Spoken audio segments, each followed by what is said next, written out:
Salam, hörmətli izləyicilər. Vətəndaşlar sual verir ki, mən 80-ci il və ya 90-cı il və ya işləmişəm, amma mənim pensiyamı düzgün hesab etmirlər. Mən hüquqşünas Zaur Seyidzadə bu barədə məlumat verəcəm ki, 2006-cı ilə qədər işləmiş şəxslərin pensiyasını necə hesablanmalıdır. Hörmətli izləyicilər. Eyni zamanda onu qeyd edin ki, Əmək və Əhalinin Sosial Müdafiə Naziri bu barədə müəyyən video öz YouTube kanalında qoyub. Hansı ki, dəftər Vüqar Bayramında məlumat verib, hüquqşünasda məlumat verib. İndi hamısını sizə dinləndirəcəm, hörmətli izləyicilər. Həm də ki, öz fikirlərimi bildirəcəm. Xahiş edirəm, videonu bəyənin, hamı bilsin. Amma əvvəlcədən onu qeyd edin ki, əlilliyə qulluq etmiş şəxslər, yəni ki, arasında staj hesab olunur.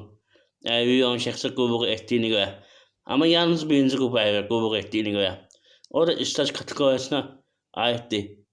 Və əvvəlcədən onu qeyd edin ki, 2006-cı ilin yanvar ayının 1-nə qədər işləmiş şəxslər üçün pensiya hesablandığı zaman hər il üçün 1 manat 94 köpük hesablanır.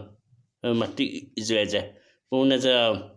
Və bəyənin səsə qulaq asaraq söhbəti davam etdirək. Hörmətli izləyicilər.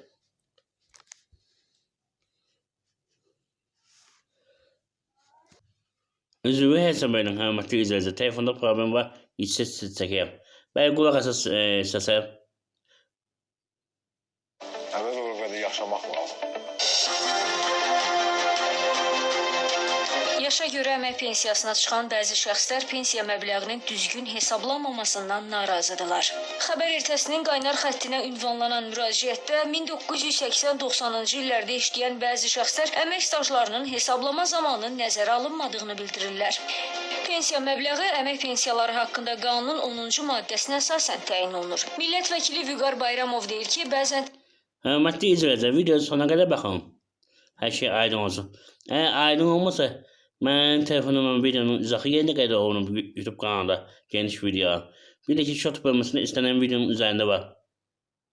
Buyurun, baxa görə Vüqar Bayramov millət vəkili nə deyib? təyin olunan təqaüdün məbləğində səhvlər baş verə bilər. Belə hallarla qarşılaşan vətəndaşlar pensiyalarının yenidən hesablanması üçün Əmək və Əhalinin Sosial Müdafiəsi Nazirliyinə müraciət edə bilərlər. Praktik olaraq mütəmadi də belə müraciətlər olur, baxılır və uyğun qərarlar da qəbul edilir. Amma nəzərə almaq lazımdır ki, 80-90 və ya 2006-cı ildən əvvəlki illərdə çalışan vətəndaşlarımızın pensiya məbləği, onların həmin dövrdə aldığı əmək haqqı məbləğinə deyil, onların 2006-cı ildən sonra topladıqları pensiya kapitalı və 2006-cı ilədək iş stajları üçün hər ilə hesablanmış əmsal, yəni konkret məbləğ nəzərə alınmaqla müəyyənləşir. Həmin mən dediyim məsələdir. 1 manat 94 köpük məsələsi, hörmətli izləyicilər. Buyurun, davam edək. Əgər şəxs verilən cavabdan narazı olarsa, vətəndaş Nazirliyi deməli Bakı İnzibati Məhkəməsinə verməklə əmək pensiyasının yenidən hesablanmasına nail ola bilər. Müəyyən olunarsa ki, hesablanma düzgün aparılmamışdır. Bununla bağlı deməli qərarında qeyd edir və kəsir məbləğ Əmək və Əhalinin Sosial Müdafiəsi Nazirliyi tərəfindən vətəndaşın kart hesabına və ya bank hesabına köçürüləcəkdir. Məsələ ilə bağlı Dövlət Sosial Müdafiə Fondundan bildirildi ki, Hörmətli izləyicilər, onu qeyd edin ki, son 3 il əsas götürəcək və hüquqşünas hər şey düz qeyd edin. Məhkəməyə müraciət etməlisiniz. Amma ki, dediyin kimi, İnzibati məhkəmə qərarı verdikdən sonra son 3 il əgər səhv hesablanıbsa pensiya, orada fərqli qədər yanıbsa onu ödəyirlər. Hörmətli izləyicilər. Bugün baxa görə Əmək və Əhalinin Sosial Müdafiə Nazirliyi nə deyir?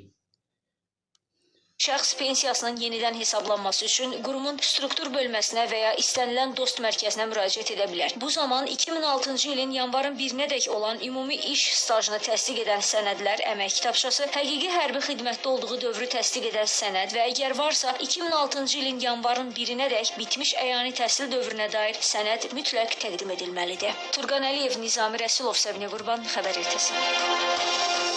Hörmətli izləyicilər, bir daha qeyd edin ki, bu əlilliyi olan şəxslər qulluq edən, yəni şəxslər də aiddir. Amma ki, o 2006-ya qədər yox, indiyə qədər də kim qulluq edibsə, həmin staja daxildir, hörmətli izləyicilər. Ama 2006'ya qədər əmək kitabçası, yəni neçə işləmisiniz, hər institutda, universitetdə təhsil almısınızsa və yaxud digər belə deyək, ixtisasi təhsil məsələlərində təhsil almısınızsa onun diplomu, bir də hərbi xidmətə getmək haqqında yəni sənəd. Hərbi xidmətdə harda olmusunuz və neçə il. Bu olmalıdır, hörmətli izləyicilər. Ətraflı məlumatını dediyim kimi, telefonun YouTube kanalında videonun izahı yerində qeyd olunub. Kart nömrəmdə eyni zamanda YouTube kanalında short bölməsində istənilən videonun üzərində var. Telefonlarla hüquq məsləhətinin verilməsi YouTube kanalına abunə olmuş şəxslər üçün 10 manatdır. Hörmətli izləyicilər. Diqqətinizə görə sağ olun. Sağ olun.